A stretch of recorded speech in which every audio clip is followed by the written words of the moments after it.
Hi friends, welcome to Satish edutech. Previous 2000 NTPC group D general science GK bits మనం discussion చేస్తాం కదా, దాంట్లో ఇది నెక్స్ట్ వీడియో. ఈ వీడియోలో బిట్స్ అన్ని ఇంగ్లీష్లో ఉంటాయి అండ్ తెలుగు వాళ్ళకి ఇబ్బంది కాకుండా నేను తెలుగులో కూడా క్వశ్చన్ చెప్తాను. కొద్దిగా టైం అయితే నాకు ఇవ్వండి, మిగతా వీడియోస్ కూడా తొందరగానే తీసుకొస్తా. సో ఫస్ట్ క్వశ్చన్ చూసినట్లయితే, express 22 grams of carbon dioxide in moles, atomic mass of carbon dioxide is 12, oxygen is 16. ఇక్కడ ఏమంటుందంటే 22 గ్రాముల ద్రవ్యరాశి కలిగినటువంటి కార్బన్ డైఆక్సైడ్ ని మోల్స్లలో తెలియజేయండి అంటుండు. ఓకేనా? సో ఏమంటుండు, 22 గ్రాముల కార్బన్ డైఆక్సైడ్ ఉందంట, దీన్ని మోల్స్లలో చూపించాలి. ఓకేనా? సో ఇక్కడ ఆప్షన్లు 1 mole, 2 mole, half mole and 4 moles అని చెప్పేసి ఇవ్వడం జరిగింది. కార్బన్ డైఆక్సైడ్ యొక్క మనకు పరమాణు ద్రవ్యరాశి 12 అని ఇవ్వడం జరిగింది, ఆక్సిజన్ కి అయితే 16 అని వాడి ఇవ్వడం జరిగింది. సో మీరు గుర్తుపెట్టుకోకుండా సరిపోతుంది. అండ్ క్వశ్చన్ ఎలా చేద్దాం చూద్దాం. ఫస్ట్ ఏంటంటే 1 mole carbon dioxide is equal to 1 mole carbon dioxide is equal to దేనికి సమానం అవుతుందంటే కార్బన్ డైఆక్సైడ్ యొక్క పరమాణు ద్రవ్యరాశికి సమానం అవుతుంది అనమాట. ఓకేనా? So molecular mass of carbon dioxide సమానం, molecular mass of carbon dioxide కి సమానం. ఓకేనా? ఏమంటున్నా ఇక్కడ జాగ్రత్తనండి, 1 mole కార్బన్ డైఆక్సైడ్ విలువ మనకి ఏం చెప్పాడు, ఇప్పుడు ఏం కనుక్కోమన్నాడు, 22 grams ఆఫ్ కార్బన్ డైఆక్సైడ్ ని మనం ఏం చేయాలి, మోల్స్ లోకి మార్చాలి. సో నేను ఏం చేస్తున్నా, ఫస్ట్ 1 mole కి కనుక్కుంటున్నా. 1 mole carbon dioxide is equal to carbon dioxide అంటే 1 mole కార్బన్ డైఆక్సైడ్ విలువ ఎంత ఉంటుందంటే కార్బన్ డైఆక్సైడ్ యొక్క పరమాణు ద్రవ్యరాశికి సమానంగా ఉంటుంది. సో కార్బన్ డైఆక్సైడ్ యొక్క మాలిక్యులర్ మాస్ లేదా పరమాణు ద్రవ్యరాశి ఎంత అని మనం కనుక్కుందాం. కార్బన్ డైఆక్సైడ్ లో మనకు కార్బన్స్ ఎన్ని ఉన్నాయి, ఒక కార్బన్ 1 into కార్బన్ ద్రవ్యరాశి ప్లస్ 2 into ఆక్సిజన్ ద్రవ్యరాశి మనం రాసుకోవాల్సి ఉంటుంది. ఓకేనా? ఆక్సిజన్, ఇది ఆక్సిజన్. ఓకేనా? ఆక్సిజన్. సో ఒక కార్బన్ యొక్క ద్రవ్యరాశి ఎంత, 12, 1 into 12. ఓకేనా? ఆక్సిజన్స్ ఎన్ని ఉన్నాయి, కార్బన్ డైఆక్సైడ్ లో 2 ఉన్నాయి కాబట్టి 2 into 16 అని చెప్పేసి మనం రాసుకుంటాం. That is equal to 12, 1 into 12 అంటే 12 ప్లస్ 12 into 2 into 16 అంటే ఎంత వస్తుంది మనకు, 32. మొత్తం కలిపితే ఎంత వస్తుంది, 44. అవునా? 44 grams. ఓకేనా? 44 grams. ఇప్పుడు 1 mole carbon dioxide is equal to 1 mole carbon dioxide is equal to మనకు 44 గ్రాములకు సమానం. 1 mole carbon dioxide is equal to 44 గ్రాములకు సమానం. కానీ మనకి ఎన్ని గ్రాములు కావాలి, కేవలం 22 గ్రాములకు మాత్రమే కావాలి. అవునా కదా? 22 గ్రాములకు కావాలి కాబట్టి సో 22 grams కార్బన్ డైఆక్సైడ్ కి మాత్రమే కావాలి కాబట్టి 22 grams కార్బన్ డైఆక్సైడ్ రాస్తే ఏం రాస్తాము, 44. ఓకే, 1/44 into 22 అని రాస్తాం. అవునా? 1/44 into 22. ఎందుకు 1/44? 44, 1 mole ఈక్వల్ టు 44 గ్రాములు. ఓకేనా? 1 గ్రామ్ ఈక్వల్ టు ఏమవుతుంది, 1 గ్రామ్ ఈక్వల్ టు 1/44 mole అవుతుంది. 1/44 mole, 1/44 mole అవ్వడం జరుగుతుంది. మనకి ఏం కావాలి, 22 grams కావాలి. 22 grams అంటే 1/44 into 22 అని చెప్పేసి మనం రాయడం జరుగుతుంది ఈ విధంగా. ఓకేనా? సో ఇక్కడ క్యాలిక్యులేషన్ చేయండి. 22 ఎక్కం 22 44 అంటే 1/2 mole. 1/2 mole రైట్ ఆన్సర్ వచ్చేసి 1/2 mole. 1/2 mole అనేటువంటిది రైట్ ఆన్సర్. సో ఇక్కడ దీన్ని మనకు 0.5 mole కూడా ఇస్తారు కొన్నిసార్లు ఆప్షన్లో, 0.5 mole కూడా ఇస్తారు. ఫస్ట్ ఏం చేయాలి, ఏదైనా సరే ఇప్పుడు ఇక్కడ కార్బన్ డైఆక్సైడ్ ఇచ్చాడు, ఇంకొకసారి ఓన్లీ ఆక్సిజన్ ఇవ్వచ్చు. ఒక ఆక్సిజన్ అంటే 22 గ్రాముల ఆక్సిజన్ ని మోల్స్ లో మార్చమని అడిగాడు అనుకోండి. ఫస్ట్ ఏం చేయాలి, ఆక్సిజన్ యొక్క పరమాణు ద్రవ్యరాశి మాలిక్యులర్ మాస్ కనుక్కోవాలి. ఆ మాలిక్యులర్ మాస్ ని ఏం చేయాలి, మనకు మాలిక్యులర్ మాస్ దేంట్లో వస్తుంది, గ్రామ్స్ లలో వస్తుంది. ఆ గ్రామ్స్ ని మనం మోల్స్ లో కన్వర్ట్ చేయాలి. సో ఫర్ సపోజ్ ఇక్కడ ఎంత వచ్చింది, 44 వచ్చింది కదా, 44 grams ని మోల్స్ లో కన్వర్ట్ చేయాలి. కాబట్టి 44 grams equal to 1 mole, 1 gram equal to 1/44 mole, 22 grams కాబట్టి 22 grams equal to 1/44 into 22, that is equal to half mole అని చెప్పేసి మనం చెప్పడం జరుగుతుంది. సో ఈ లెక్క మీకు ఆల్రెడీ వారైతే గ్రాండ్ టెస్ట్ రాస్తున్నారో వాళ్ళకు 12th గ్రాండ్ టెస్ట్ లో వస్తుంది. ఓకేనా? 12th గ్రాండ్ టెస్ట్ లో ఈ లెక్క కూడా సేమ్ డిటో ఇదే మోడల్ లెక్క మీకు ఇవ్వడం జరిగింది. Exam point of view important, గుర్తుంచుకోండి. Next, of the following is an example of good insulator: glass, aluminum, copper, steel. సరే ఇక్కడ గుడ్ ఇన్సులేటర్ అంటే నిరోధం చూపించేది. అంటే ఇన్సులేటర్ అంటే మనం ఏమంటామంటే విద్యుత్ ని వాహకం చేయనిది అనమాట. విద్యుత్ ని తన గుండా పంపించిన దాన్ని మనం ఇన్సులేటర్ అని పిలుస్తాం అనమాట ఇంగ్లీష్ లో. సో ఇక్కడ గాజు, అల్యూమినియం, కాపర్, స్టీల్ అని ఇచ్చాడు. సో దీంట్లో కరెంట్ ప్రవహించకుండా చేసేది ఏది, గాజు. రైట్ ఆన్సర్ వచ్చేసి glass. Good insulator is glass. ఓకేనా? So next, mount Dhupgarh is highest point in Satpura range is located. Sir Dhupgarh అనేటువంటి పర్వతము సాత్పురా శ్రేణిలో అతిపెద్ద పర్వతము, ఇది ఏ రాష్ట్రంలో ఉంది అని అడిగాడు. ఏ రాష్ట్రంలో ఉంది అంటే మధ్యప్రదేశ్ లో ఉంది. నేను ఆల్రెడీ మీకు ఇంతకుముందుకు మీరు ఆల్రెడీ గ్రాండ్ టెస్ట్ రాసే వాళ్ళు అయితే మీకు ఆల్రెడీ 3rd గ్రాండ్ టెస్ట్ లో లేదా 4th గ్రాండ్ టెస్ట్ లో ఇచ్చాను ఈ క్వశ్చన్. ఒక పక్క ధూప్ఘర్ నీలగిరిలో దొడబెట్ట అండ్ ఎవరెస్ట్, ఇండియాలో కాంచన్జంగా అండ్ ఇంకొక ఆరవల్లిలో ఒక పర్వతాన్ని ఇచ్చి వీటిని జతపరచమని అయితే నేను అడగడం జరిగింది. ఒకసారి చూసుకోండి, రిలేటెడ్ బిట్స్ అయితే మీరు చదువుకుంటుండాలి. ఇక్కడ ఇంపార్టెంట్ పాయింట్ ఏంటంటే ధూప్ఘర్ అనేటువంటిది సాత్పురా రేంజ్ లో హైయెస్ట్ పీక్. ఓకేనా? Highest mount. అండ్ ఇది ఎక్కడ ఉందంటే మధ్యప్రదేశ్. ఎగ్జామ్ లో ఏమడుగుతారంటే సాత్పురా శ్రేణిలో అతిపెద్ద పర్వతం ఏది అని అడిగితే ఏంది మౌంట్ ధూప్గర్ అనేది గుర్తుంచుకోండి. అలా అని అడగొచ్చు. ఎక్కడ ఉందంటే మధ్యప్రదేశ్లో ఉందని కూడా చెప్పడానికి రెడీగా ఉండాలి. India does not share land partner with. India అనేటువంటిది ఈ క్రింది దేశాలలో ఏ దేశంతో భూభాగాన్ని కలుసుకొని లేదు అని అడుగుతున్నాడు. ఆఫ్ఘనిస్తాన్, బంగ్లాదేశ్, చైనా, శ్రీలంక అని ఇచ్చాడు. రైట్ ఆన్సర్ వచ్చేసి శ్రీలంకతో మన బార్డర్ లైన్ అనేటువంటిది లేదు. ఓకేనా. Next, the literary source of Mauryan period includes Indica and pillar edicts, rock edicts, coins, అర్థశాస్త్రాన్ని ఇచ్చారు. ఏమడుగుతుందంటే మౌర్య సామ్రాజ్య కాలంలో మనకు సాహిత్య రచనలలో ముఖ్యమైనది ఇండికా, మరొక గ్రంథం ఏది అని అడుగుతారు. ఇండికా మరియు అర్థశాస్త్రం ఈ రెండు కూడా మనకు ఈ మౌర్య కాలంలో చాలా చాలా ఇంపార్టెంట్. ఇండికా అనేటువంటి గ్రంథాన్ని ఎవరు రచించారు మీకు తెలిస్తే కామెంట్ మాత్రం చేయండి. చాలా చాలా ఇంపార్టెంట్. నేను ప్రీవియస్ వీడియోలో కూడా చెప్పాను. ఇంపార్టెంట్ బుక్స్ పైన చేశాను ఒక వీడియో. చూడని వాళ్ళు ఉంటే ఇక్కడ ఐ సింబల్ పైన క్లిక్ చేసి చూడండి. మన యాప్ లో 25 వీడియోస్ ఫ్రీ ఇచ్చారు కదా, దాంట్లో కూడా నేను ఒక వీడియో ఇచ్చాను. ప్రీవియస్ ఇంపార్టెంట్ బిట్స్ అడిగినాయి, అది కూడా చూడండి. Okay. Next, dash in Uttar Pradesh famous for glass and bangle works. Uttar Pradesh లోని ఏ నగరం లేదంటే ఏ ప్రాంతము గ్లాసు మరియు బ్యాంగిల్స్ అంటే గాజుల ఉత్పత్తికి ఫేమస్ అని అడిగారు. ఏదంటే ఫిరోజాబాద్. ఓకేనా, Firozabad. Next, LK Advani is known for it contribution in which of the following fields. LK Advani గారు ఏ రంగానికి చెందినవారు? Social activism, politics, music, sports అని ఇచ్చారు. రైట్ ఆన్సర్ వచ్చేసి పాలిటిక్స్. ఓకేనా, రాజకీయ రంగంలో ఎల్కే అద్వానీ గారు ఫేమస్. ఇది ఎందుకు తీసుకున్న బిట్ ఈజీ బిట్టే కానీ, సో ఇక్కడ ఎల్కే అద్వానీ గారి ప్లేస్ లో చాలా కొత్త రాజకీయ నాయకుల పేర్లు కానీ, కొత్తగా స్పోర్ట్స్ లో వచ్చినటువంటి పర్సన్స్ కానీ, లేదంటే రీసెంట్ గా ఐపీఎల్ ఆడుతున్నారు కదా, ఐపీఎల్ ఎవరైనా సంచలనంగా బ్యాటింగ్ కానీ బౌలింగ్ కానీ మంచి పేరు తెచ్చుకున్నారు అనుకోండి, వాళ్ళకి సంబంధించినటువంటి పేరు ఇచ్చి వాళ్ళు ఏ రంగానికి చెందినవారు, క్రికెట్, హాకీ, ఫుట్బాల్ లేదంటే టెన్నిస్ ఈ విధంగా కూడా ఇస్తారనమాట. సో అలా కూడా మీరు కవర్ చేసుకోండి. ఇంపార్టెంట్. న్యూస్ పేపర్లో ఉన్న పర్సన్స్ చాలా చాలా important. Next, who wrote the epic Ramayana. రామాయణాన్ని రచించింది ఎవరు? వాల్మీకి, తెలిసిందే. కాకపోతే ఇలాంటి ఈజీ బిట్స్ కూడా అడిగారని చెప్పడం కొరకు తీసుకున్నా. Next, Kalbelia is popular dance of which of the following states. Kalbelia dance అనేటువంటిది ఈ క్రింది రాష్ట్రాలలో ఏ రాష్ట్రంలో ఫేమస్ అని అడిగారు. మణిపూర్, గుజరాత్, రాజస్థాన్ ఇచ్చాడు. రైట్ ఆన్సర్ వచ్చేసి రాజస్థాన్. నేను ఆల్రెడీ ముఖ్యమైన డాన్స్ ఫామ్ పైన ఒక వీడియో చేశాను. ఆల్మోస్ట్ 3 లక్షల మంది చూస్తారు ఆ వీడియో. చాలా చాలా ఇంపార్టెంట్. దాంట్లో మాక్సిమం ఇంపార్టెంట్ అన్ని కూడా నేను కవర్ చేయడం జరిగింది. సో కల్బేలియా ఇగో ఆ వీడియోలోని స్క్రీన్ షాట్ ఇది. రాజస్థాన్ యొక్క ఫేమస్ డాన్స్ ఫామ్స్ వచ్చేసి కింద ఇచ్చాను చూడండి. కల్బేలియా, ఓకే, గూమర్, చక్రి, గంగౌర్, జులాన్, అదేవిధంగా సుసిని. ఓకేనా, ఇవన్నీ కూడా రాజస్థాన్ ఫేమస్ డాన్స్ ఫామ్స్. ఇప్పుడు కల్బేలియా అడిగాడు, నెక్స్ట్ ఎగ్జామ్ లో గూమర్ అడగొచ్చు, తర్వాత చక్రి అడగొచ్చు, తర్వాత గంగౌర్ అడగొచ్చు. సో ఇవన్నీ కూడా మీరు నోట్ డౌన్ చేసుకోండి, రిలేటెడ్ బిట్స్ కూడా. ఓకేనా, సో ఇంపార్టెంట్ అయితే కల్బేలియా, గూమర్ ఈ రెండు కూడా ఫేమస్ ఇక్కడ రాజస్థాన్ లో. Next, biography of Nelson Mandela is titled. Sir ముఖ్యమైన బయోగ్రఫీస్ అంటే ఆత్మకథలు ఏవైతున్నాయో ఆత్మకథల యొక్క పేర్లు ఇంపార్టెంట్ అనమాట. సో నెల్సన్ మండేలా యొక్క ఆత్మకథ పేరు ఏం పేరు అంటే లాంగ్ వాక్ టు ఫ్రీడమ్. నేను ఆల్రెడీ వీడియో చేశాను. Art of biographies in Telugu Satish edutech అని మీరు యూట్యూబ్ లో సెర్చ్ చేస్తే మన వీడియో వస్తుంది, చూడొచ్చు మీరు. సో ఇది లాంగ్ వాక్ టు ఫ్రీడమ్ అనేటువంటిది నెల్సన్ మండేలా గారి యొక్క జీవిత చరిత్ర పుస్తకం.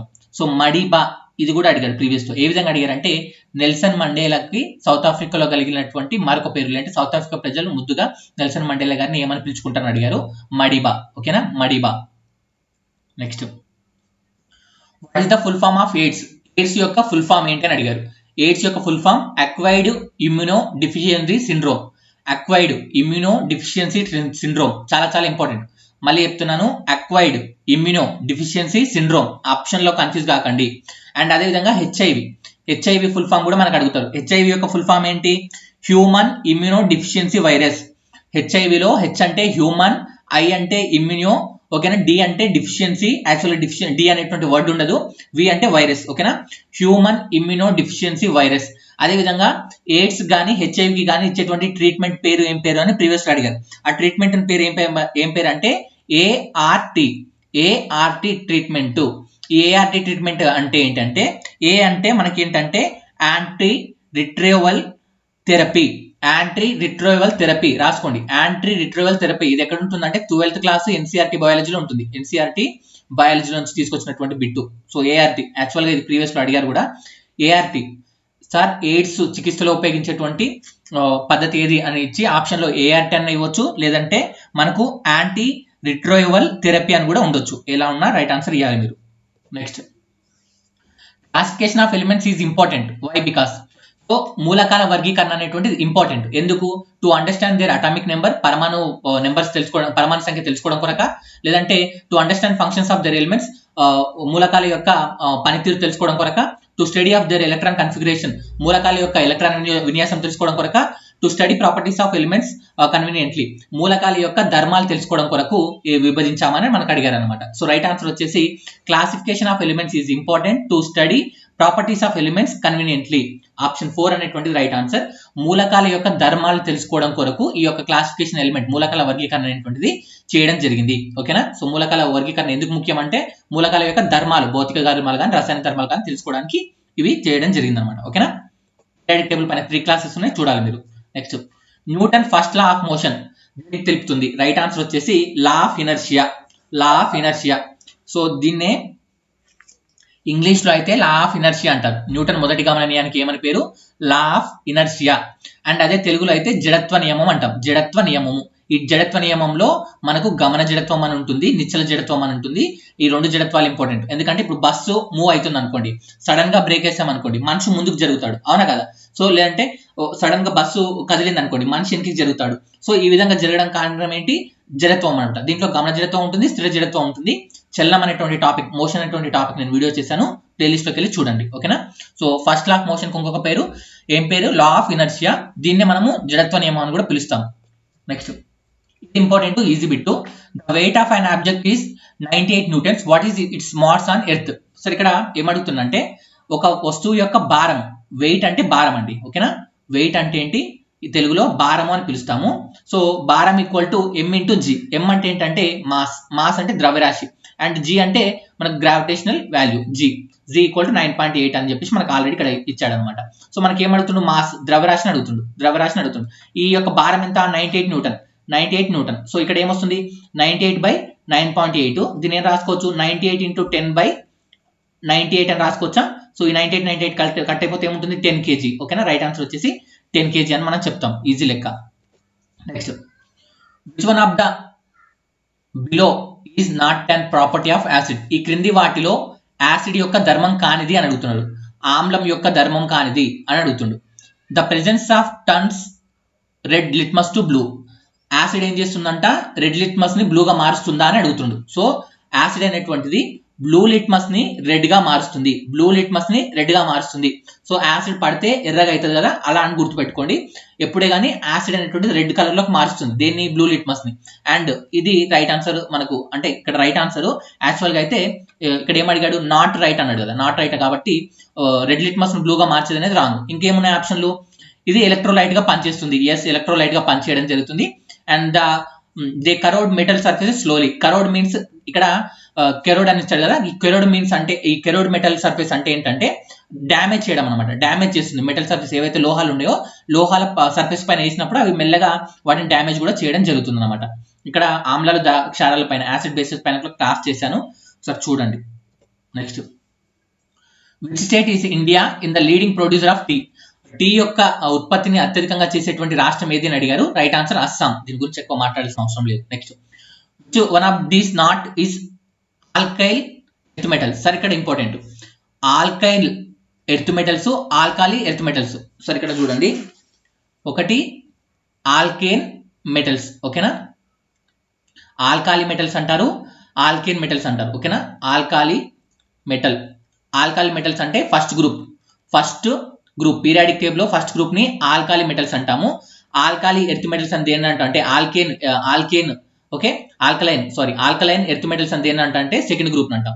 ఆల్కలైన్ ఎర్త్ మెటల్స్ అని దేని అంటాం అంటే సెకండ్ గ్రూప్ అంటాం. తెలుగులో అయితే దీన్ని క్షార లోహాలు అంటాం. ఫస్ట్ గ్రూప్ ని క్షార లోహాలు అని పిలుస్తాము. సెకండ్ గ్రూప్ ని అయితే క్షార మృత్తిక లోహాలు అని పిలుస్తాం. క్షార మృత్తిక లోహాలు అని పిలుస్తాం. ఓకేనా? ఆల్కలైన్ ఎర్త్ మెటల్స్ అనేటువంటి సెకండ్ గ్రూప్ మూలకాలు. ఇక్కడ ఏం అడుగుతుండు?